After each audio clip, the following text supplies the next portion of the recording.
Bom, vocês sabem, então, boa tarde. Essa aqui é uma aula sobre propriedades ópticas de materiais cerâmicos e nós vamos incluí-la naquele pacote de aulas sobre estrutura e propriedades de vidros, porque não é dada a aula de propriedades ópticas lá, é dada aqui, mas eu vou deixar no website, naquele pacote lá. Então, propriedades ópticas de materiais. É claro que,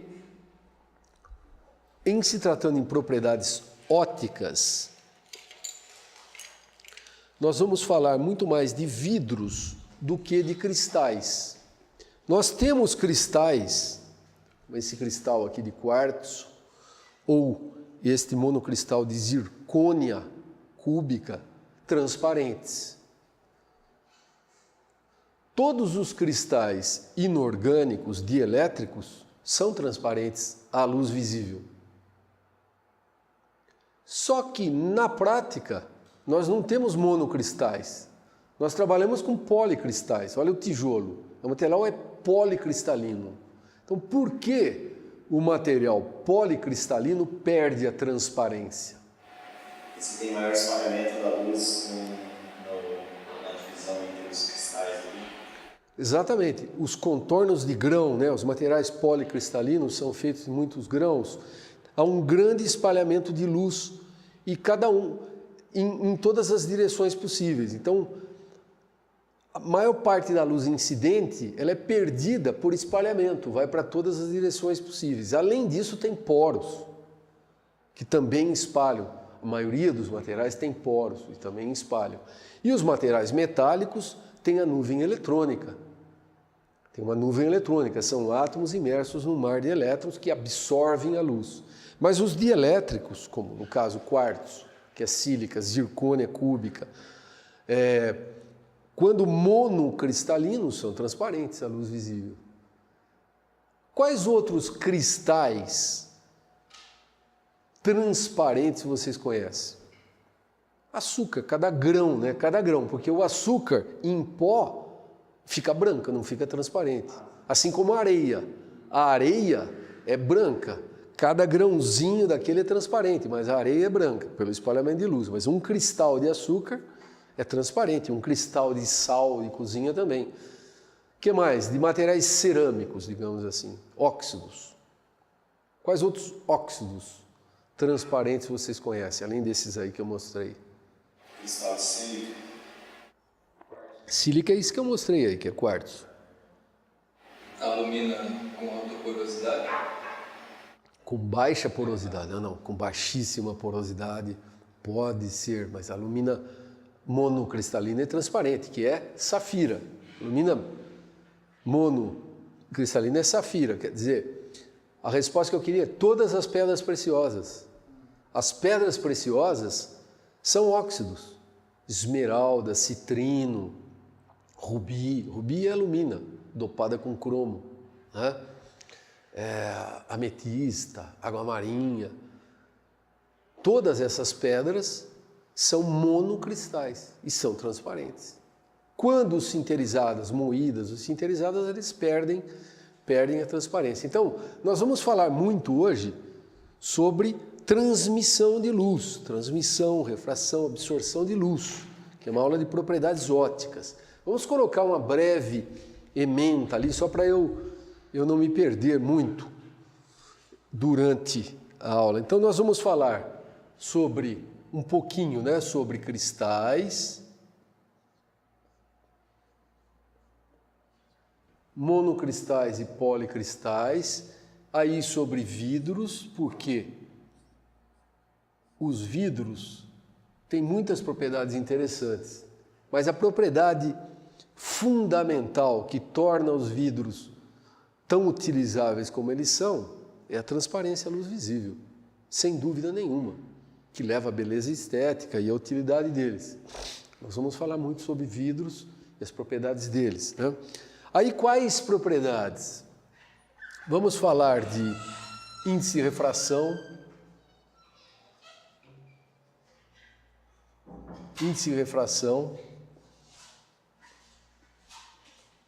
absorção de luz, espalhamento,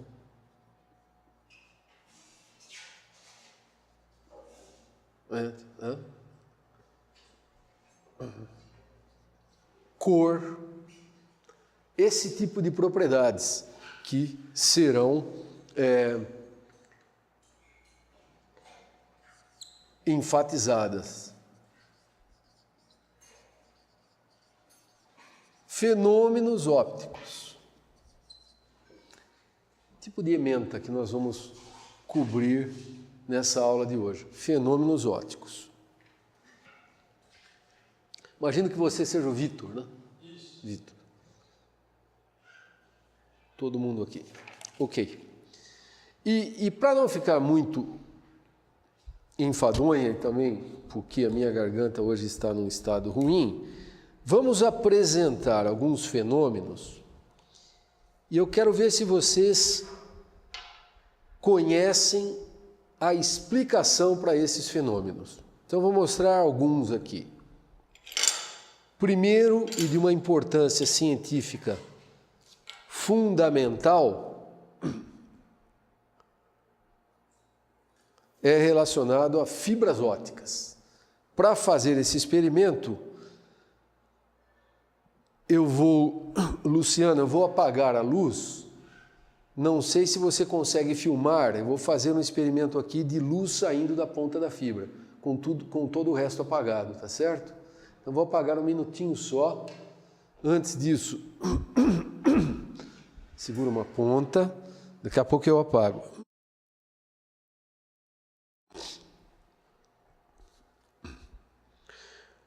Veja aí se está saindo.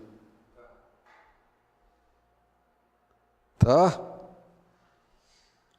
Mostra para o pessoal.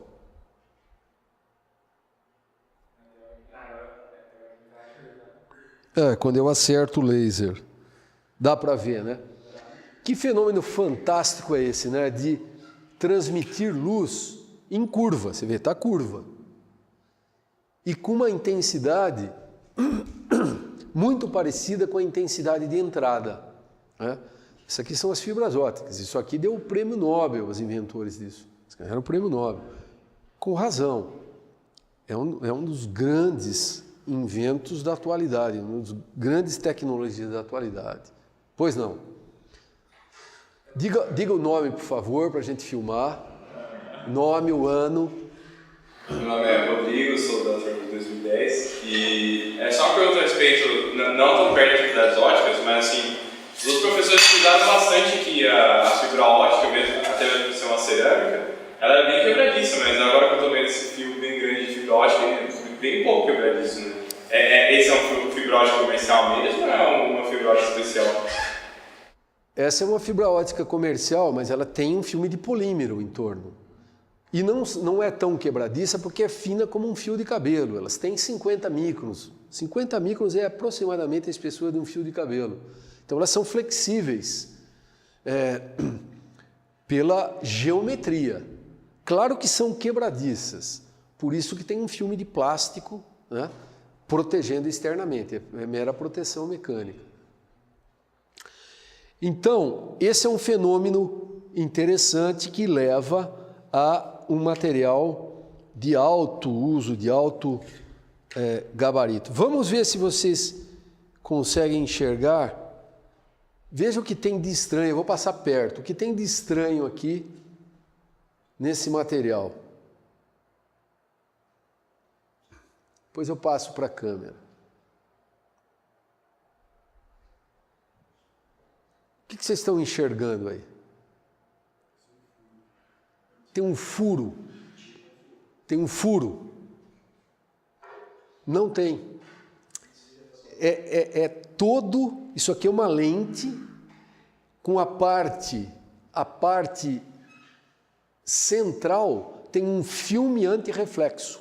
Um filme antirreflexo. Ele é calculado, a espessura e o índice de refração são calculados para eliminar quase todo o reflexo. Porque grande parte da luz que incide no material transparente, não é grande parte, mas uma parte significativa, é perdida por reflexão. É o mesmo material com um filme no meio, anti-reflexo. Isso aqui, por sinal, é feito aqui em São Carlos, na Optoeletrônica São Carlos. A firma de São Carlos faz isso. Vem lentes do Brasil inteirinho por Sedex, eles fazem o tratamento e devolvem no dia seguinte por Sedex também para óticas do Brasil inteiro. Então você pode comprar, os meus óculos têm. Eu, como sou um professor de vidros e propriedades óticas, eu tenho que ter, né? Eu paguei a mais para fazer lentes anti-reflexo. E vocês podem fazer isso também, porque à noite, você está dirigindo à noite, uma boa parte da visão é perdida por reflexão. Durante o dia não faz muita diferença, mas à noite faz muita diferença. Então é um filme anti-reflexo. Propriedades óticas interessantes. Eu estou dando exemplo aqui de tecnologias importantes que fazem uso de propriedades óticas, né? Por exemplo, essas lentes anti-reflexo. O que eu tenho mais aqui de presente nessa caixinha? Então, filtros, vidros coloridos. O número de cores possíveis é inimaginável.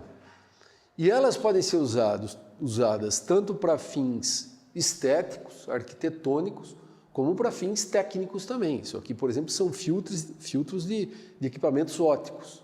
Você quer filtrar certos comprimentos de onda, só deixar passar alguns, etc.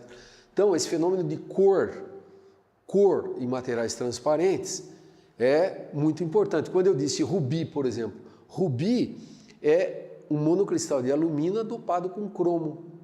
O cromo é que causa a cor, né? Então, cor é outro fenômeno. Mais fenômenos interessantes. Este outro vidro aqui, que vocês, em princípio, só olhando não vão saber para que serve, mas eu posso explicar. É um vidro desenvolvido por uma colega minha, professora de física, que infelizmente faleceu, mas é a redoma de uns mísseis brasileiros que eles desenvolveram anos atrás, chamado Piranha. Esse míssil Piranha, ele segue o infravermelho, o calor das coisas. Esse é um vidro que transmite infravermelho, porque a maioria dos vidros, como nós vamos ver daqui a pouco, absorve uma boa parte do infravermelho. Só que tem algumas composições exóticas. Quão exóticas? Por exemplo, esse é um vidro de alumina, não é um vidro de sílica, como a maioria dos vidros, é um vidro de alumina, porque a alumina só absorve infravermelho lá em 6.000 nanômetros. Então deixa passar com uma ligação alumínio-oxigênio muito mais forte que silício-oxigênio, deixa passar o infravermelho. É um vidro dificílimo de fazer. Alumina dopada com cálcio e outras coisas, não é alumina pura, mas é um vidro à base de alumina. Transmite infravermelho. Outra aplicação é essa aqui, desenvolvido aqui no Lamave, foi um aluno orientado meu, há muitos anos atrás, que é um vidro aparentemente igual aos demais, com uma ligeira cor azul. Essa ligeira cor azul é um determinado elemento químico que absorve infravermelho. É o inverso daquele vidro. Esse aqui é de propósito absorve infravermelho, que é o calor. Então esse vidro é usado em lâmpadas cirúrgicas. São lâmpadas de 500 watts, 1000 watts, ultra potentes, que você quer que passe só o visível, mas não passe o calor, né? Isso aqui nós desenvolvemos para uma empresa anos atrás, foi uma tese de mestrado. Vidro de absorção de calor. Estão percebendo? Eu estou dando essas aplicações para vocês verem que essa aula não é tão enfadonha quando a gente entra na teoria e tal. Tem aplicações bastante importantes e um componente tecnológico relevante envolvido com esse assunto de propriedades ópticas, né? Ok. E tem outras coisas aqui. Na minha caixinha de surpresas aqui, nós vamos vendo ao longo das aulas, ao longo da aula. Começando a aula propriamente dita, parte descritiva, cristais, obviamente, são materiais que têm uma estrutura bem definida em pequenas distâncias, tem uma célula unitária, e essa célula unitária ela é repetida indefinidamente até que se encontre a superfície da amostra, nas 3 direções. Claro que se o material for policristalino, essa repetição é interrompida no contorno de grão, e aí começa outro grão. Se for um material monocristalino, como esse quartzo está por aí, como esse cristal de quartzo ou de zircônia, aí a célula unitária se repete até encontrar a superfície da amostra. Ok, e os vidros? O que são vidros? Só para me lembrar, quem fez estrutura e propriedades de vidros? Vocês dois. Ah, você fez com o Oscar, né? Mas ele deu a definição também, né, Vitor? Qual é a definição de vidro? Isso é importante porque vocês estão no 5º ano já, certo? Não pode se formar sem saber o que é um vidro, certo? Então, o que é um vidro? Qual a definição de vidro?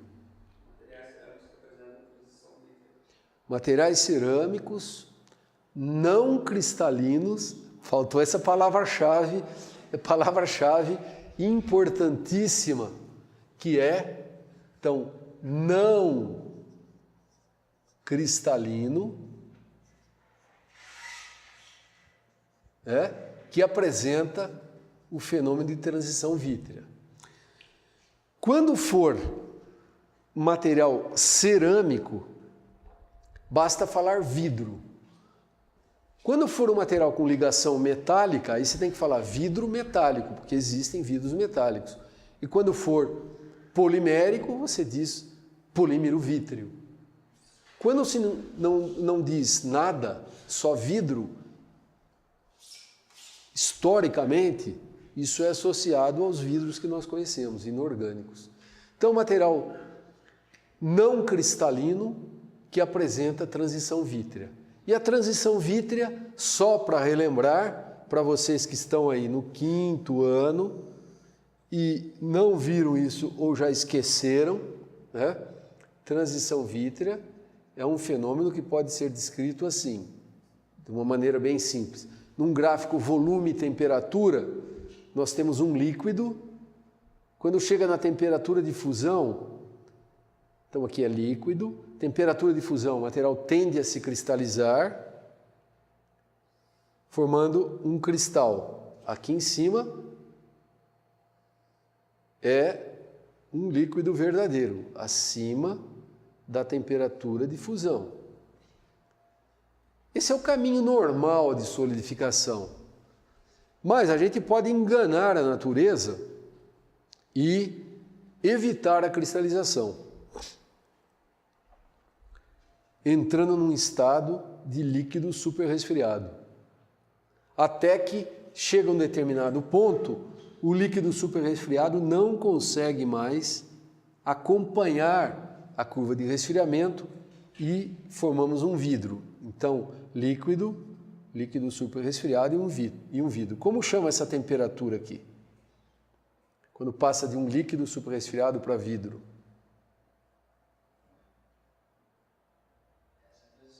TG. Essa é a transição vítrea. TG. Então, um vidro é um material com a estrutura do líquido que foi congelado num certo momento para aquela velocidade de resfriamento, as moléculas não conseguem mais transladar, só conseguem vibrar em torno das posições de equilíbrio. E por isso, eles não têm contorno de grão, não têm cristais, é como um líquido. A estrutura, se isso que está aqui dentro fosse um glass forming liquid, a estrutura do material no estado congelado é igual à estrutura do estado líquido e continua transparente. Transparente é o visível. Bom,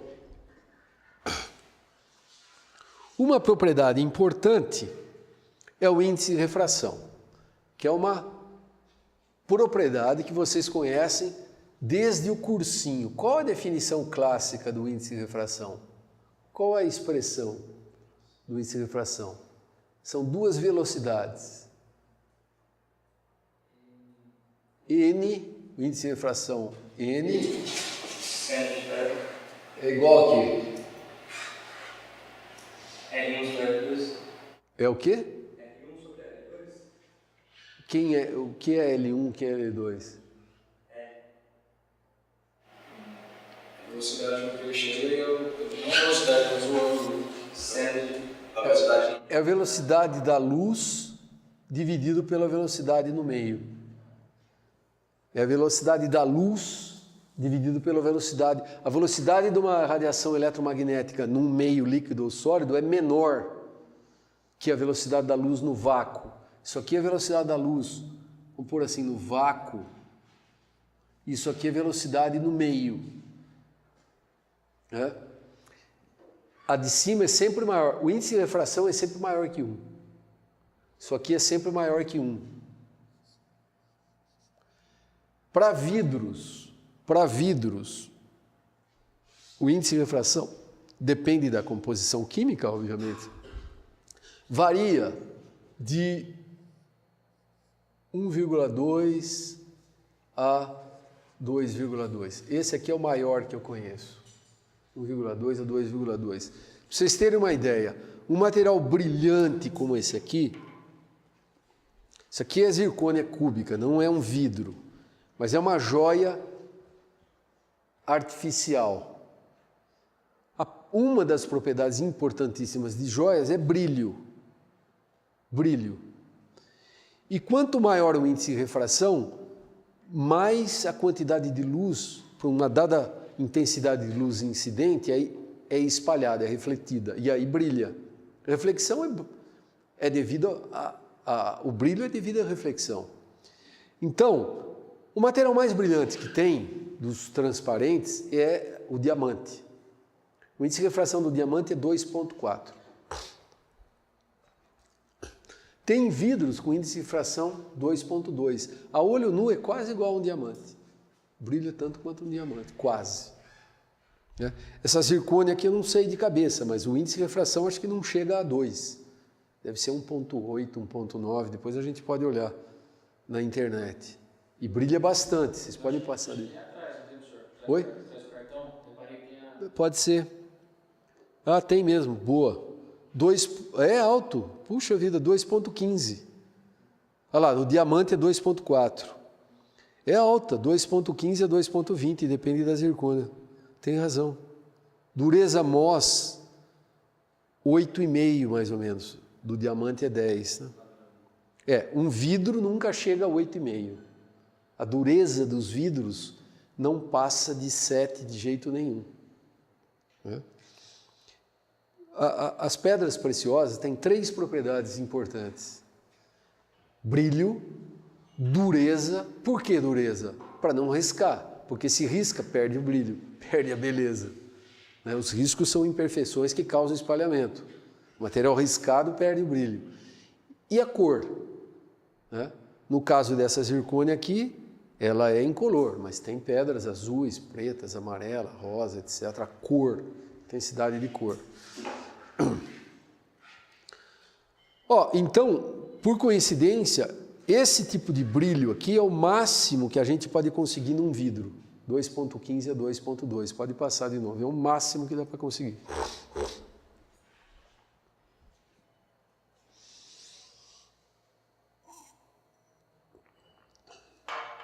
Ok.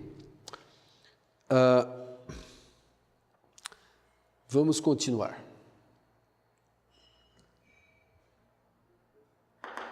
Falar um pouco de absorção.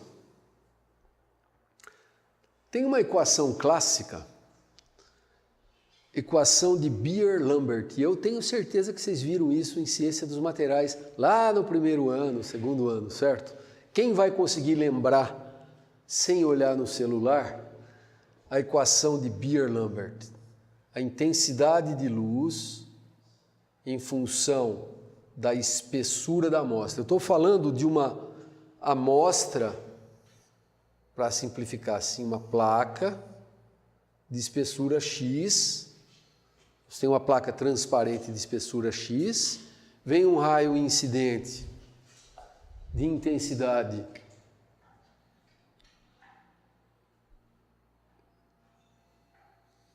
I, então incide um raio de intensidade original I0. Aí o índice de refração faz com que o raio de luz se curve. Lembra que era o seno de I sobre... Tem outra forma que você pode calcular o seno do ângulo de incidência sobre o seno do ângulo de saída aqui. Finalmente sai um feixe de intensidade I que é menor, ó, no desenho, este é maior que este. Por quê? Uma parte dessa luz incidente foi refletida. Aqui é refletida, não passa. Aqui tem outra superfície. Aqui, outra parte é refletida. A amostra tem defeitos, bolhas, ela tem estrias, tem regiões, nunca é 100% homogêneo. Então, causa também algum espalhamento de luz. É um espalhamento menor que o espalhamento causado por contornos de grão, se for um vidro. Mas tem espalhamento. O vidro não é perfeito, né? Então, uma parte é perdida por espalhamento em defeitos. E outra parte é absorvida.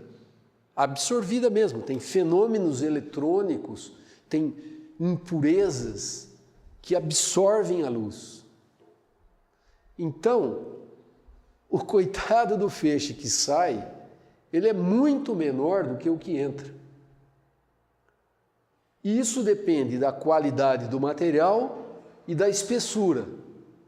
Então, como é que era a lei de Beer-Lambert, que vocês já viram? Quem se lembra do jeitão? Né? Era um exponencial. Vocês se lembram do nome, pelo menos? Lá de ciência dos materiais? E se foi o Anchieta que deu, ele dá bem dado esse negócio aqui, porque ele é físico. Essa lei é assim, ó. Exponencial de menos beta mais S vezes x. Né? Então, o I de x é igual a I0, que é a intensidade incidente, x é a espessura, beta é o coeficiente de absorção.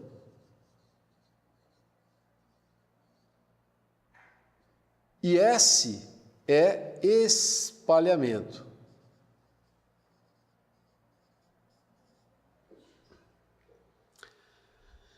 E ainda tem um termo que reflete essa parte, ele é direcionado por essa parte que é perdida por reflexão.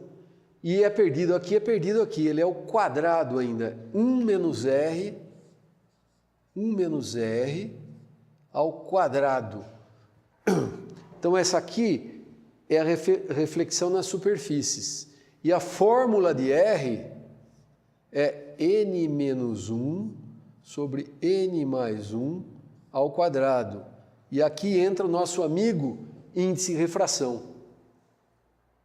Essa é a lei de Beer-Lambert. Eu acho que vocês só não viram esta parte aqui, ó, porque em CM é dado uma versão para o primeiro ano, certo? Agora é a versão para o quinto ano. É a versão mais completa, a versão 2.0 da equação de Beer-Lambert. Né? Vamos pôr o nome deles aqui, porque eles merecem. Eles bolaram essa equação anos atrás. A gente tem que sempre respeitar os inventores e cientistas que descobriram os fenômenos, né? Beer-Lambert. Vocês estão copiando isso? Cai na prova tudo isso, né? É o que cai. Depois eu vou dar um site para vocês estudarem uma aula da Universidade de Lehigh sobre propriedades ópticas de vidros, em inglês.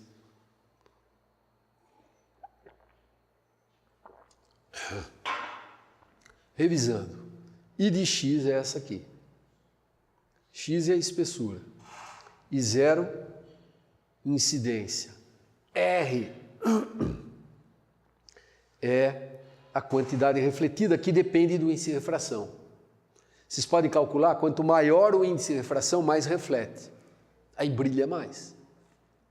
Às vezes você quer que brilhe, às vezes não. Depende do uso. Numa lente de um microscópio, por exemplo, uma lente de um microscópio óptico, você não quer que reflita nada, quer que passe a luz, certo? Então tem, como nessas lentes que eu falei aqui também, eu não quero que reflita. Quero que a luz que vem à noite, que é pouca, passe. Né? Então tem usos em que se demanda reflexão, como numa joia, tem usos que não. Por exemplo, quadros pendurados em parede. Imagina que você tem uma pintura legal e tal, você quer, e tem um vidro na frente, você quer ou não que tenha reflexão? Não.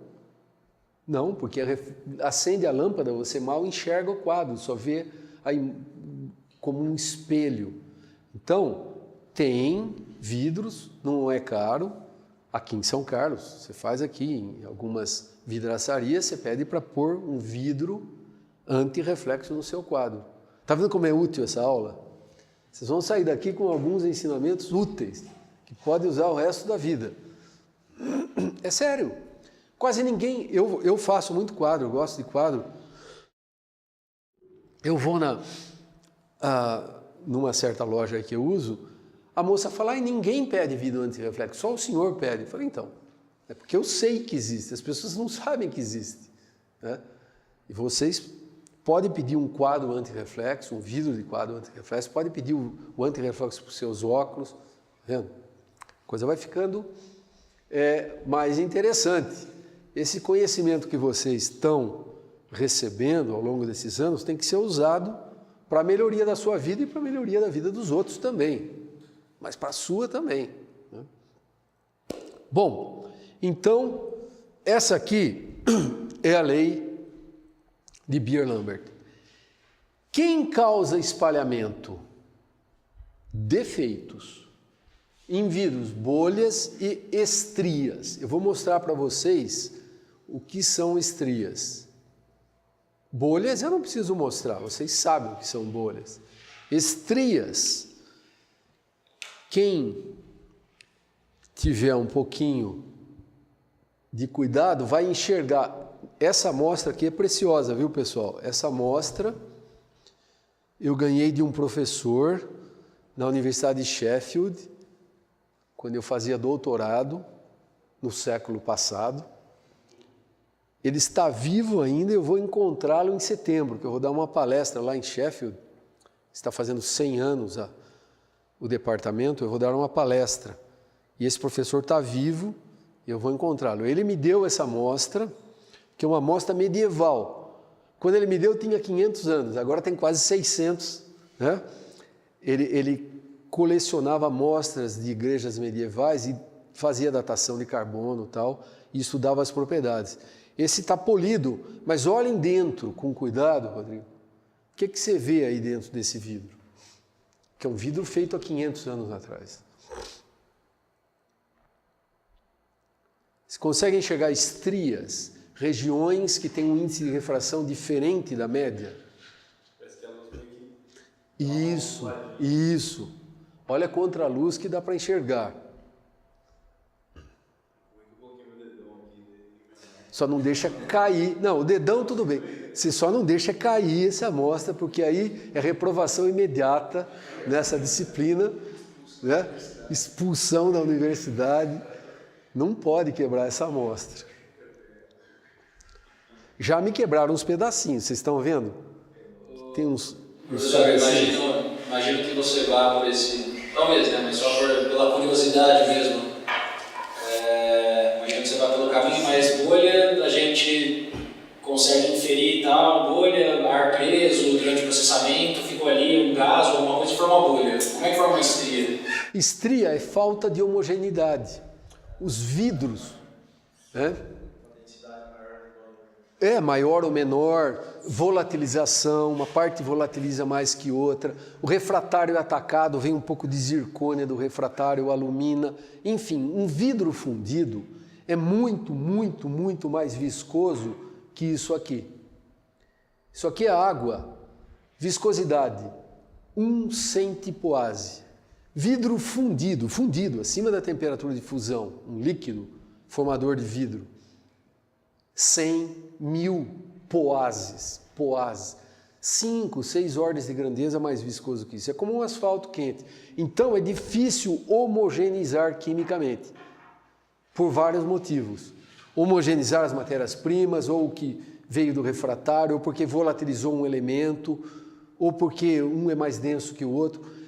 N causas causam estrias. Sempre tem estrias, em maior ou menor grau. Imagine um vidro medieval, que era feito em baixa temperatura, ali, misturado à mão, sei lá, né? Então ele tem estrias. Essas estrias, que neste vidro medieval, me dado pelo professor, então, Michael Cable, ela causa espalhamento. Se vocês pegarem um vidro óptico, de grau óptico, vidro de grau óptico é definido de tal forma que o índice de refração só varia na 4ª casa decimal. Se eu pegar um pedacinho, outro pedacinho, outro pedacinho, centenas de pedacinhos desse vidro e medir o índice de refração, a variação é na 4ª casa decimal. Isso é a definição de um vidro de grau óptico. Quer dizer, você não vai enxergar estrias. Tem, mas num nível que só afeta na 5ª casa decimal lá. A gente não enxerga a olho nu. Por favor, não quebrem esse também, que é um vidro agora de grau óptico. Veja que maravilha. Não tem uma bolha, não tem uma estria. Esse vidro era de uma câmera fotográfica. As câmeras fotográficas antigas tinham uma cabeça assim, eu não sei se vocês lembram. Porque a luz vinha pela objetiva, entrava, refletia. Isso era o prisma de câmera fotográfica, um vidro de grau óptico. As lentes são de grau óptico. As lentes de câmeras fotográficas, as lentes de microscópios, lentes de telescópios, essa lente aqui da filmadora, são de grau óptico. Aquela própria lente que você mostrou, aquele meio onde faz o tratamento, ele atinge um grau óptico também, se não tivesse... Lentes de grau oftálmico são menores, aí pode variar o índice de refração na 2ª casa decimal. São graus oftálmicos, porque é muito fininha. Não tem tanto efeito e é para o olho. Agora, para um equipamento óptico, então você tem grau comercial, grau oftálmico e grau óptico, né? É claro que o espalhamento nessa aí vai ser pequenininho. E a absorção? Qual é o fenômeno que causa a absorção de luz? A luz é absorvida. Oi? Interação com os átomos, mas nessa frequência tão alta, que é a frequência no visível, no infravermelho é a interação com os átomos vibram e absorvem, mas no visível, no ultravioleta, é a interação com os elementos 3D da tabela periódica. Os elementos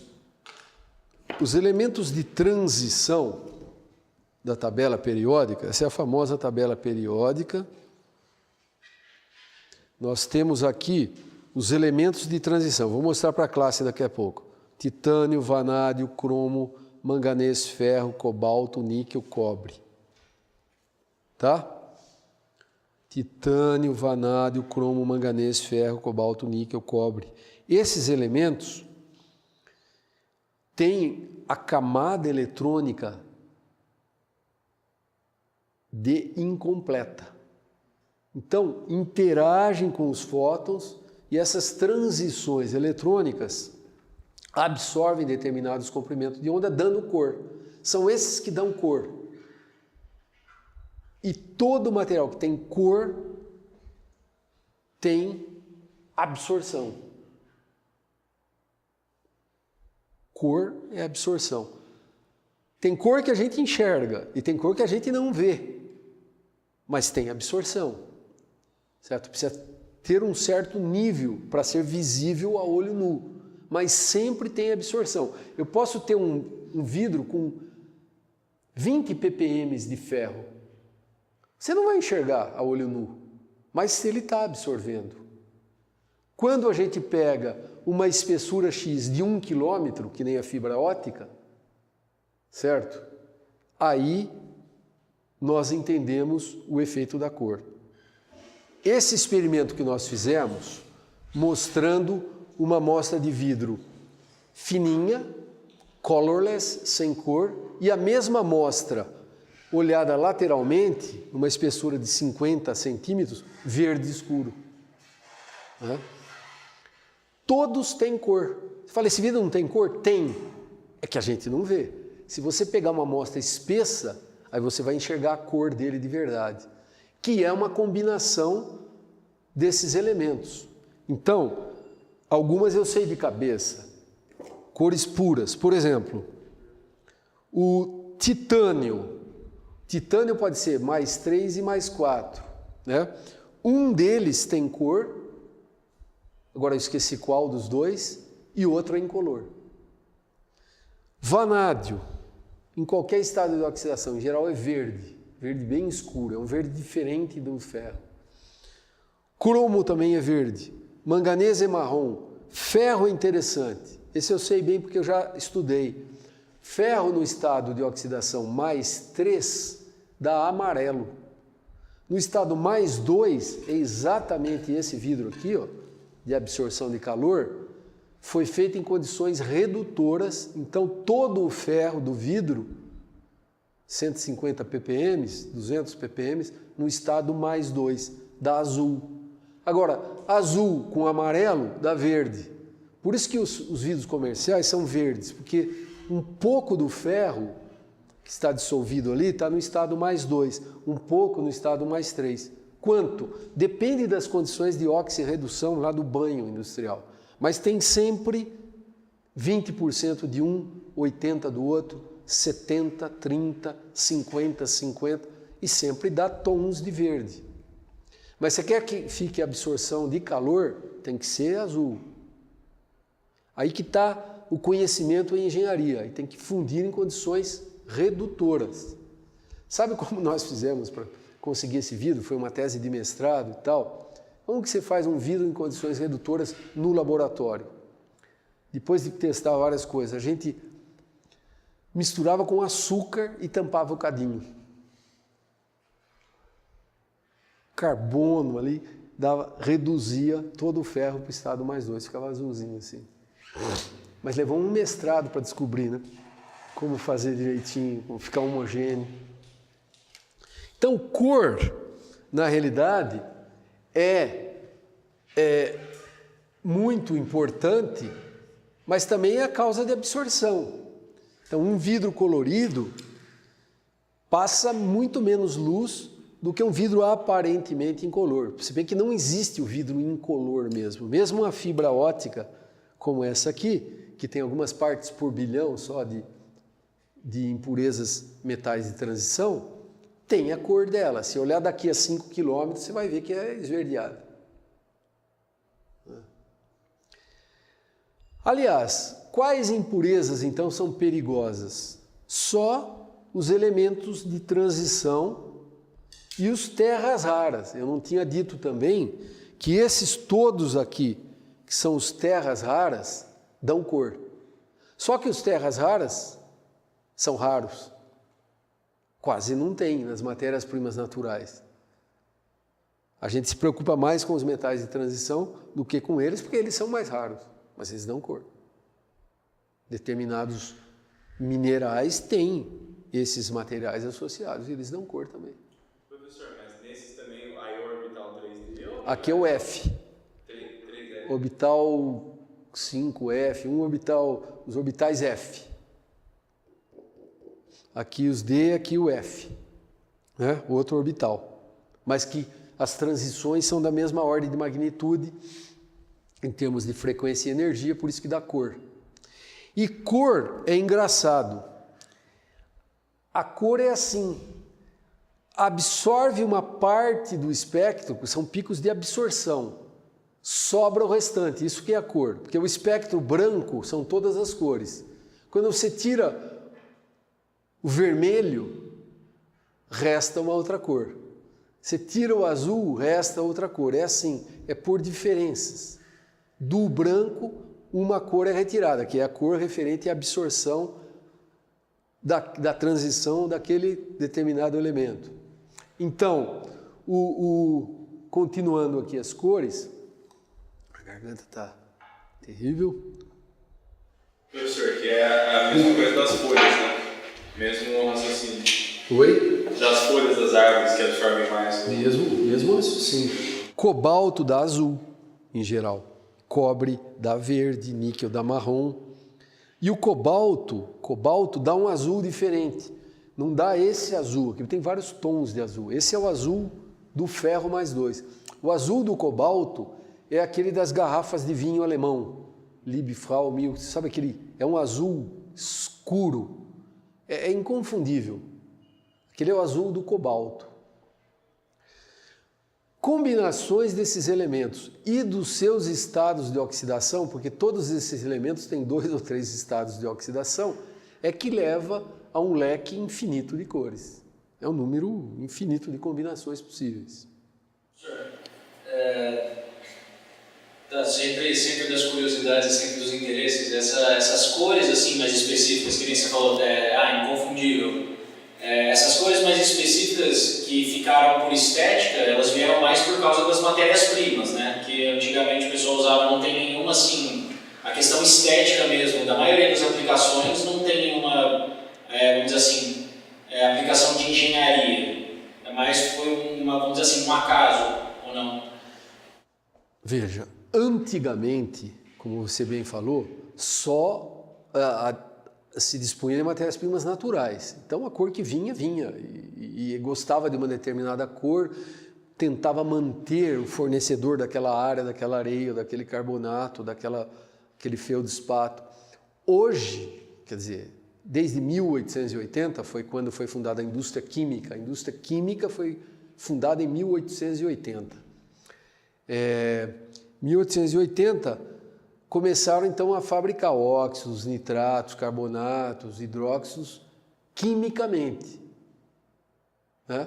Então eu posso, desde aquela época, mas hoje em dia mais, eu posso comprar óxido de neodímio, se eu quero a cor de neodímio, com óxido de cobalto mais 1, para dar uma determinada cor. Hoje em dia você faz a cor que quer. Por exemplo, essas pessoas que querem fazer filtros, eles fazem da cor que eles querem, que absorve num certo comprimento de onda. Então você tem cores fruto do acaso, mas hoje em dia elas são engenheiradas. Põe a cor que quer. Seja por um motivo puramente estético ou por um motivo técnico, mas a cor é controlada, né? Pode ser controlada. Bom, outra coisa que eu vou falar a aula que vem, mas só para iniciar vocês, isso aqui é um vidro. Este aqui é o vidro de mesma composição química, igualzinho, cristalizado. Como chama isso aqui, Rodrigo? Vitrocerâmico. Glass ceramic, certo? Isso aqui é o vidro cristalizado, glass ceramic, e perde a transparência. Mas é possível controlar a cristalização e fazer um glass ceramic transparente.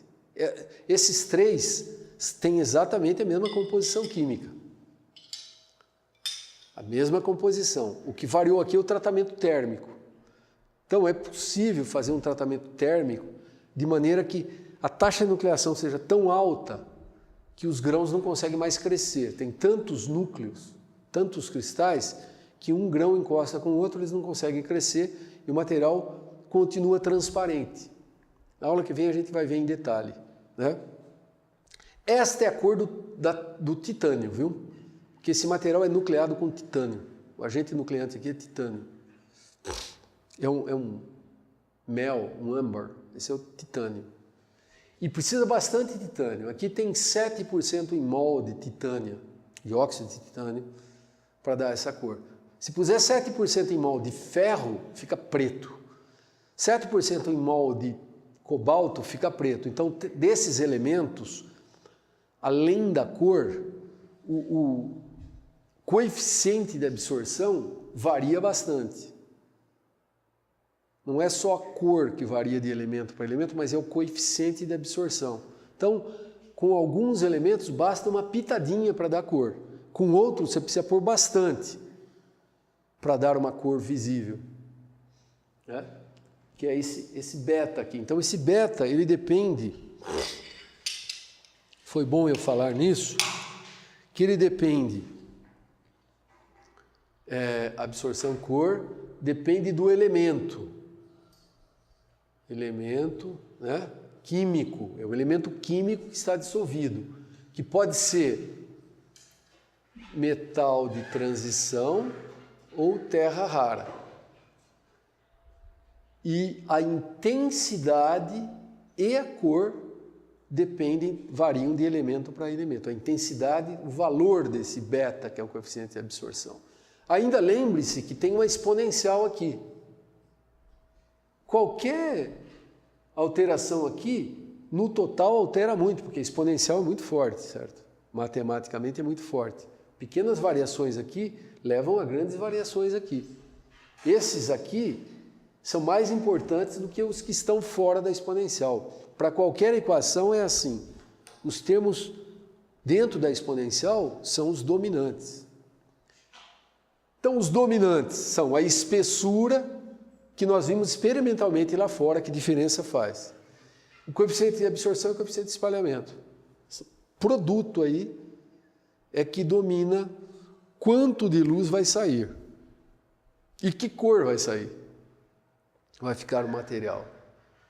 Alguma dúvida ainda sobre isso? É só uma dúvida mais a respeito do cálculo mesmo. Eu entendi como que funciona, só que se eu for calcular alguma coisa, assim, esses valores eles são tabelados ou você tem que ir lá e fazer o cálculo? Pode-se medir. Esses valores são medidos, tem fórmulas, tem experimentos que são feitos para medir isso aqui. Então você pega um material ultra puro, você dopa com 10 ppm, com 100 ppm, com 1000 ppm, com 5000 ppm, mede a curva num espectrômetro óptico, a curva de absorção e calibra, você mede. São propriedades mensuráveis. E aí no final você tem uma tabela, você tem handbooks e tal. São conhecidos para a maioria dos materiais, né? Esses coeficientes. Então você mantém a espessura constante, a qualidade do material constante e só vai variando a quantidade do elemento e medindo quanto ele absorve. Aí você sabe, né? Mantendo tudo constante. Aí muda o elemento e tal. É um trabalho insano, mas isso. Tem gente que faz e que fez e está tabelado hoje em dia, né? Aliás, a internet para isso é fantástica. Você põe umas palavras-chave lá, em 5 minutos acha esses dados. O tempo que eu fiz doutorado, você tinha que entrar na biblioteca e ficar fuçando. Eram dias e dias e dias para achar o coeficiente de expansão térmico de um vidro, a densidade dele, o TG dele. Você entra na internet e acha. A facilidade que vocês têm hoje para fazer projetos ou para fazer pesquisa é infinitamente maior. Ok. Professor? Sim. Via de regra, vamos dizer assim, se o material de transição, metal de transição, né, se o que você está dopando, se ele tem a camada mais incompleta, ele vai interagir mais com a luz. Ou não, isso não é proporcional? Não é a camada mais incompleta, é a distância é a distância entre os níveis eletrônicos. É o gap de energia, é a distância, né? Que varia de elemento para elemento. Né?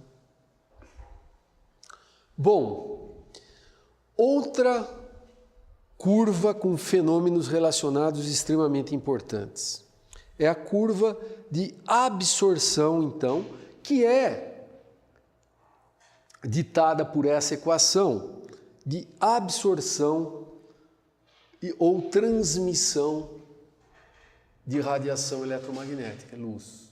Vamos lá. Vamos imaginar que a gente esteja fazendo a curva de transmissão de uma placa dessa aqui. Claro que depende da espessura, né? Então, para uma espessura X igual a constante, uma espessura qualquer, de uma placa de um material transparente, fazer a transmissão. Qual é a faixa de luz que os nossos olhos percebem? Chamada visível. Visível porque os olhos percebem. Mais ou menos. Quem lembra disso? 700. De quanto? 400 a 700. 400 a mais ou menos 700 é a faixa do visível. Então vamos pôr aqui, até aqui, ó, 400, 500, 600, 700.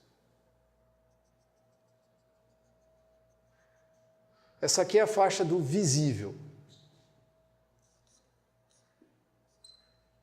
Nós enxergamos. Vamos desenhando isso aí.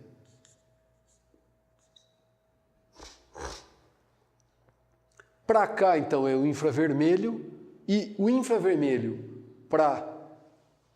Vou fazer menor, porque para outros materiais ela vai mais longe. Eu vou pôr aqui 4.000, e aqui eu vou pôr mais uma interrupção até 10.000, vai.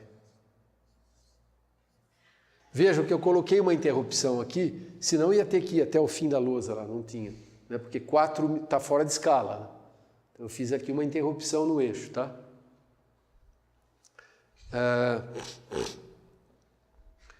Então nós temos o visível e nós temos o infravermelho. Eu vou começar com o infravermelho, que é o infravermelho, vamos desenhar em vermelho. Por que que a gente tem cores? Para serem usadas.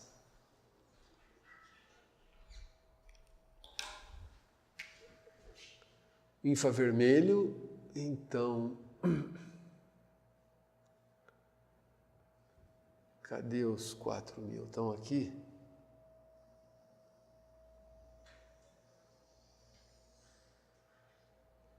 Silicatos, em geral,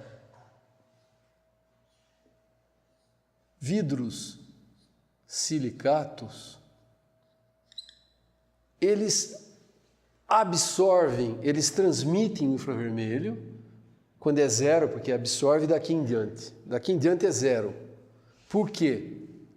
Tem uma ligação, que é a ligação silício-oxigênio, essa ligação vibra numa certa frequência, que é exatamente essa frequência aqui. Então entra em ressonância e absorve o calor. Infravermelho é calor, isso aqui é calor. E isso aqui, em geral, é OH. Pouca gente sabe disso. Eu não sei se o Oscar falou lá, Vitor, em tecnologia de vidros, que os vidros têm água, um pouquinho, 100, 200, 300 ppm de OH, é como se fosse hidratado um pouquinho. Ficam algumas moléculas, SiOH, SiOH. E esses OH absorvem muito calor. Então tem um pico que pode ser de vários tamanhos, depende de quanta água tem. Se tiver muita água mesmo, pode absorver tudo aqui já. Depende de quanto OH tem, mas todo vidro absorve água, o que dá umidade atmosférica quando ele é feito, ou de produtos de reação dos combustíveis, tem um pouco de água. Mas não passa de 4.000 nanômetros, porque é a absorção fundamental silício-oxigênio.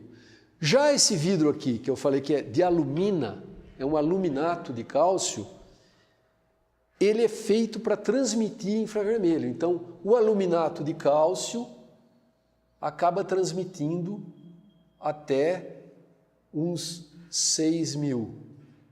Isso aqui ele tem água também, mas aluminato. Se não tiver água, vai mais para cima. Aluminato de cálcio. E tem vidros chamado chalcogenide glasses que transmitem até uns 10.000. Tem vidros que transmitem até 10.000. Então é chalcogenetos. Esses são vidros para visão noturna. Vocês já viram? Tem binóculo. Nos carros top de linha, da Audi, da Mercedes, já vem a câmera de visão noturna nele. Vidros para visão noturna. Eu conheço o inventor desses vidros. O inventor desses vidros é o professor Jacques Lucas, da Universidade de Rennes, na França. E o Jacques Lucas inventou esses vidros anos atrás, criou uma microempresa chamada Le Verre Noir, porque esse é um vidro negro. Ele transmite, esse vidro eu vou desenhar, ele transmite o infravermelho, mas absorve no visível. Então vamos fazer aqui para não confundir com o outro. O Le Verre Noir, o espectro dele é assim, ó.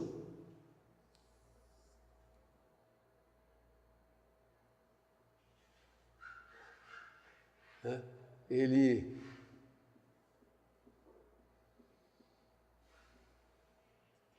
não deixa passar a parte do visível. É preto aos olhos, mas transmite o infravermelho. Então,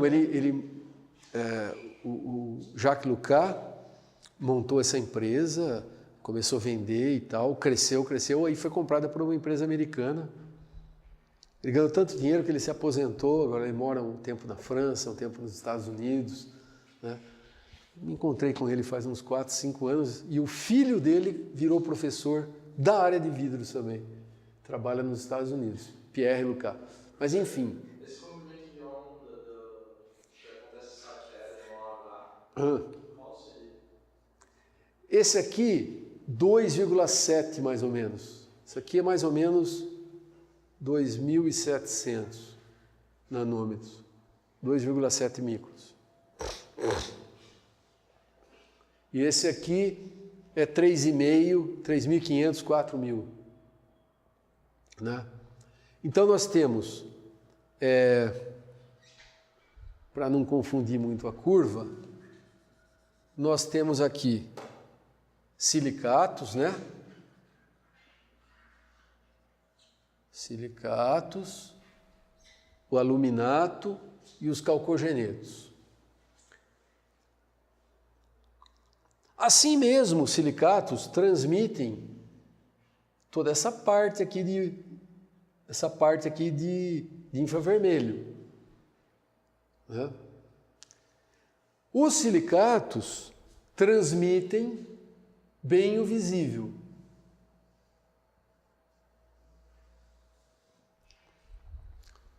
Vamos pegar uma espessura constante, vou pôr aqui 5 milímetros para ficar uma coisa, né, compatível com o que vocês viram na prática ali, aquela janela ali que nós vimos, 5 milímetros. Claro que se for uma espessura maior, tudo é proporcional a X. Espessura maior, tudo vai ser baixado. Né? E do ultravioleta, que todo mundo fala, etc, etc. O ultravioleta, aqui, ó, vai um pouco também, entende? Então tem esse pedaço aqui, ó,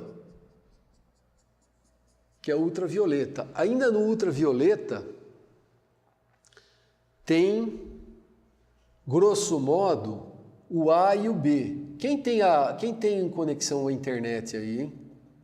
O VB 280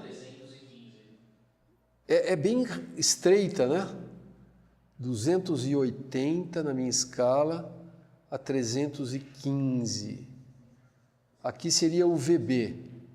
E o VA deve ser menor, de 315 a 400? O VA, né?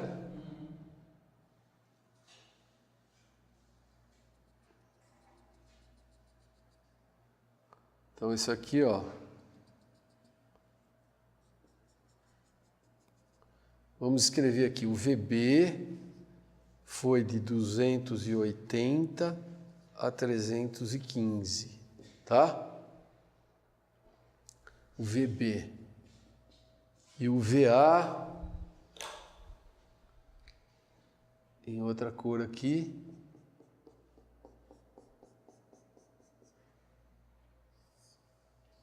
o VA. Por que eu estou fazendo tudo isso? Porque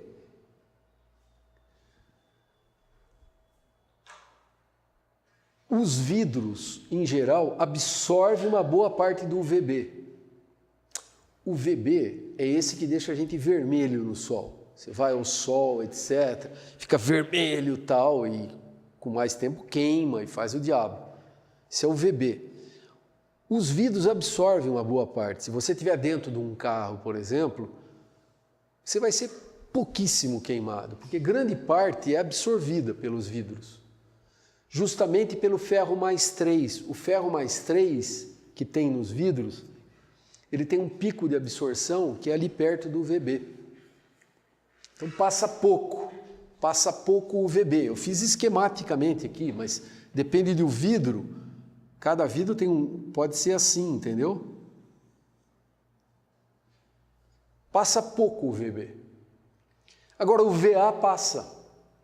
Então, você acha que está protegido num carro? Não está. Quase toda, uma boa parte do UVA passa e esse faz dano mais interno. Ele é mais energético, é dano mais interno. Não só envelhece, como pode dar doenças sérias, como câncer, certo? Então a pessoa fala, eu não vou tomar sol entre 10 e 3 da tarde. Porque esse é o pico do UVB, mas o VA é o dia inteirinho, das 6 da manhã às 6 da tarde, agora no horário normal, tem o VA com a mesma intensidade. Isso que é uma coisa que não faz tanto tempo que eu aprendi, né? Eu aprendi de hard way, eu aprendi porque um dia fui ao médico cheio de manchas no rosto, porque eu jogo golfe, e no golfe você toma sol, e eu só jogo das 5 em diante, que é quando eu tenho tempo, só, mesmo fim de semana, fala, das 5 em diante não tem problema, tem UVA, né? Cheio de manchas. Agora eu me protejo e tal, mas eu joguei uns 3 anos sem proteção nenhuma, porque eu ia às 5 da tarde. É importantíssimo, e nem o carro protege, nem o carro protege. Então, eu dando uma estudada nessas curvas, né? Então você tem a curva aqui, o horário, digamos, 6 a.m., 6 p.m., né? Das 6 da manhã às 6 da tarde, horário do Brasil. Aqui intensidade. O UVB, ele realmente faz assim, né? Tem um pico aí entre as 10 e as 15 horas. Esse aqui é o B. Eu devia fazer outra cor, que o B é vermelho ali. Vamos fazer consistente, vai. Vermelho é o B. O VB. E o VA é assim.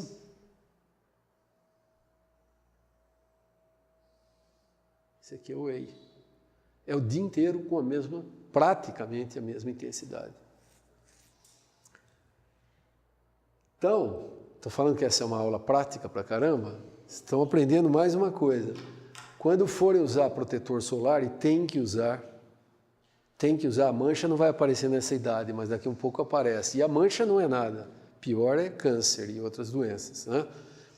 Tem que usar um protetor que tenha contra UVA e UVB. Que os protetores baratos só têm proteção contra UVB, não tem contra UVA, porque os ingredientes que vão lá para UVA são mais caros. Infelizmente são caros, são caros. Qual é o melhor que tem? Custo-benefício. Protetor solar para criança. Compre o protetor solar para criança. Esses têm UVA, UVB, um de boa marca. É importante. Né? E aprendi também que os vidros deixam passar essa caldinha, que deixam passar o UVA. Então tá aí uma informação importante. Professor, não dá para fazer um vidro que não deixa passar essa caldinha? Dá, sem dúvida. Tem. Mas você vai por onde? Dá para fazer, mas... O custo é significativo, diferente? Não seria absurdamente significativo. Mas a maior parte do sol, isso é uma curiosidade científica, Pedro, que a gente toma não é dentro do carro, certo? É na rua mesmo, na rua. Você está andando, o dia inteiro andando por aí. Vocês andam o dia inteiro aqui na universidade. Estão tomando. E é cumulativo. Esse efeito não decai, não. É cumulativo. A degradação ela é irreversível, ela é cumulativa. Cada 1 minuto que você toma está contando lá. É como qualquer efeito de radiação. Efeito de radiação, seja radiação nuclear, é radiativo, é cumulativo. Então, eu fui relutante, eu estou passando uma experiência que, the hard way, né? Tem que usar protetor solar. Tem que usar. O efeito demora um pouco, vocês não vão ver até se formar não, mas um pouco depois de formar vocês vão ver o efeito. Bom, continuando aqui, então essa aula de utilidade pública. E esse vidro aqui, se vocês fossem desenhar o espectro de absorção deste vidro desenvolvido no Lamave, como seria, agora que vocês têm esse insight? Nessa mesma escala, vamos dizer que eu tenho esse vidro nessa mesma escala de grandeza aí. Onde seria essa curva? Dê uma pensada aí no caderno. Eu quero que vocês pensem um minutinho, antes de me responder. 1 minuto para pensar. Diga. Cai onde? Ele cai entre o visível, só que ele cai antes de chegar no 400. Ele cai ali mais ou menos no meio. Esse vidro, ele é desenhado para absorver o infravermelho. Então, ele tem que absorver, é um vidro de absorção de calor.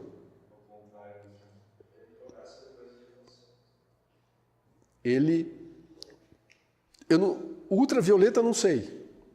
Pode ser que passe tudo, ultravioleta. Ele nem tem ferro 3. Talvez passe mais ultravioleta dele. Provavelmente, porque é o ferro 3 que absorve no ultravioleta.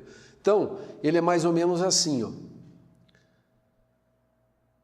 Vem aqui. Opa.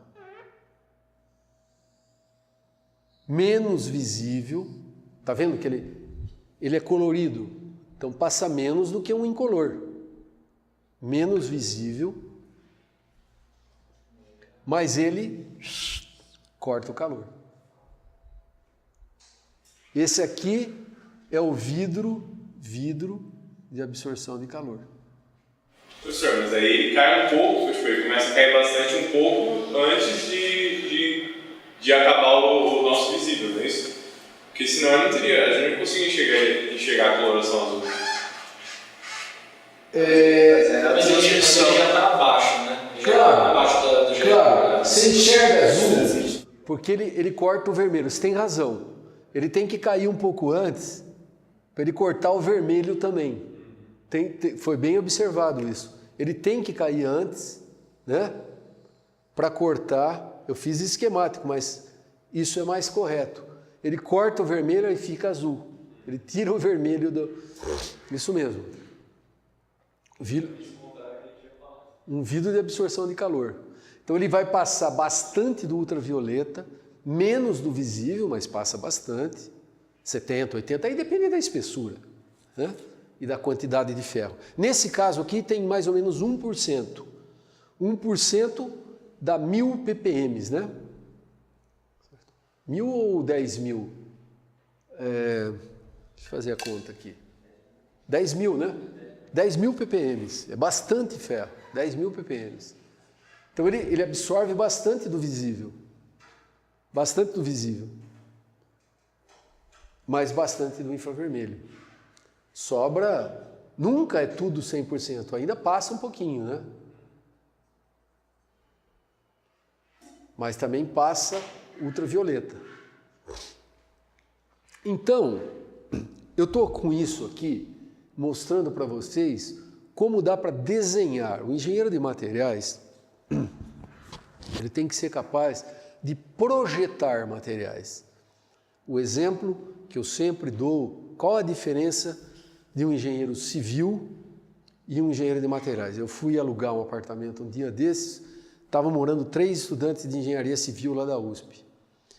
E aí eles perguntaram, eu acabei falando que era engenheiro de materiais, e eles perguntaram qual a diferença. Eu falei, tem muitas diferenças, mas uma básica é a seguinte: um engenheiro civil é capaz, em teoria, de calcular essa viga aqui, ó, esse pilar. Nós, em teoria, somos capazes de calcular a microestrutura de um cimento adequado para uso num certo teor de umidade, numa certa, entendeu? Nós desenhamos a composição química, a estrutura, a microestrutura do material. E os engenheiros mecânicos civis calculam a dimensão da viga, etc, etc. É mais macroscópico, né? Então, isso aqui é um mapa que mostra como mexer com composição química, obviamente é com a composição química que a gente mexe, para fazer o que você quiser. Eu desenho, hoje a gente tem condições aqui no Amave de desenhar o vidro que vocês quiserem. Alguns são mais fáceis, outros mais difíceis, mas dá para desenhar. Você quer desenhar um vidro que absorva ultravioleta? Eu já te falo, sério mais 3. Tem que ter um vidro que tenha 100 ppm de sério, porque o sério absorve ali e não dá cor. Eu posso pôr ferro mais 3 também, mas o ferro mais 3 dá cor. Eu vou ter um vidro absorvedor de ultravioleta mais colorido. Então, depende do uso desejado. Professor, mas assim, se conseguisse desenhar um vidro que ele absorvesse ultravioleta e também absorvesse o infravermelho, aí você basicamente uma usina de dinheiro do ponto de vista comercial. Mas já tem. O que você imaginar de vidro já tem. É só fazer um aluminato de cálcio com sério, então você absorve ultravioleta e deixa passar o... Dá para fazer o que você quiser. Pode pôr sério nesse aqui. Tem. O que você imaginar. Agora, olhando essa curva, já que é uma aula de utilidade pública, qual é o efeito estufa? Como se explica o efeito estufa? Vocês sabem o que é o efeito estufa? Entrar num carro ou numa estufa de vidro e a temperatura vai aumentando, e vai aumentando, e vai aumentando. Essa curva aí, em parte, explica. Precisa ter ela e mais um outro fenômeno na cabeça, mas vamos ver se vocês conseguem. Porque esse é um efeito importante que dá para vocês entenderem perfeitamente a explicação. A luz passa, o infravermelho vai passar, dependendo. Não, primeiro, qual vidro a gente está falando? Desses todos aí. Eu estou falando daquele silicato típico, né? Um vidro de estufa ou vidro de automóvel. É um silicato daquele. Então eu estou com aquele vidro dentro de um carro. Como eu explico o efeito estufa? Olhando aquele espectro. Ela passa de um lado, mas não volta. Mas por que não volta? Se ela passa de um lado, ela volta também. Ela, durante passar, ocorre os fenômenos de refração e a intensidade, depois uma intensidade menor não consegue passar de volta. Mas não é a intensidade que muda. Diminui a intensidade, sem dúvida, mas a intensidade não é a intensidade. Na verdade, o calor não sai. Mas por que ele não sai? O vidro é transparente a ele nessa faixa aqui. Por que o calor não sai? Ele devia sair. Ele entra, ele sai. Que entra, sai. Apesar que a intensidade é diminuída mesmo, mas sai. É que falta uma outra informação para vocês aí. A outra informação que falta é a seguinte: passa a matéria que está ali, o couro, o plástico, o tecido que está lá dentro do carro, você mesmo se aquece, mas você emite em outro comprimento de onda. A radiação emitida é sempre maior, porque a energia cresce para cá, concorda? A energia, né? Que é HC sob lambda. Então, você não emite nunca com maior energia, apesar que tem up conversion fenômeno, mas eu não vou entrar nisso. Tem umas coisas raras assim. Você pode fazer up conversion com alguns materiais, mas a grande maioria dos materiais, quer dizer, esse calor, o que entrou de calor no efeito estufa? Tudo isso aqui, né? Calor é daqui até aqui, nesse vidro silicato. Ok? Isso que entrou, o material que absorveu emite aqui 4, 6, 10, 15 mil. O comprimento de onda emitido é sempre menor do que o absorvido. Esse não sai, porque o material ele é opaco. Agora, a parte que entrou daqui para baixo sai, mas a parte de comprimento de onda maior não sai. Aí vai aumentando, a temperatura só aumenta, vai aumentando. Vai aumentando, esse é o efeito estufa. Parece brincadeira, mas vocês viram o número de crianças que morrem? Não passa uma semana sem você olhar nos noticiários uma criança morta porque o pai esqueceu, a mãe esqueceu dentro do carro. É impressionante. Fala, como você deixa? Mas são 200 milhões de pessoas, alguns meio doidos, outros alcoólatras, outros atrapalhados demais, sempre tem um esquecendo. Né? Então, se houvesse uma maneira, isso sim é uma maneira brilhante, de bolar um vidro, né? Vamos pensar, fazer um brainstorming aqui, um TCC aí para vocês, certo? Que é um projeto legal de TCC, um vidro contra efeito estufa.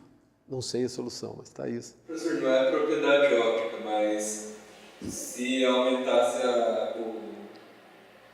a condutividade do vidro para fluir mais calor por condutividade térmica. Isso. Condutividade térmica. Daí ele conseguiria dissipar mais calor que teria sido absorvido e aliviaria um pouco a temperatura. Possivelmente, mas o problema é que não dá para aumentar a condutividade térmica por causa da estrutura dele. Né? Os vidros, por terem a estrutura desordenada, o livre caminho médio dos fônons, aí você está falando de fônons, é limitado pelo tamanho pela distância dos primeiros vizinhos. Dá para mexer um pouquinho com a composição química, mas não é significativo.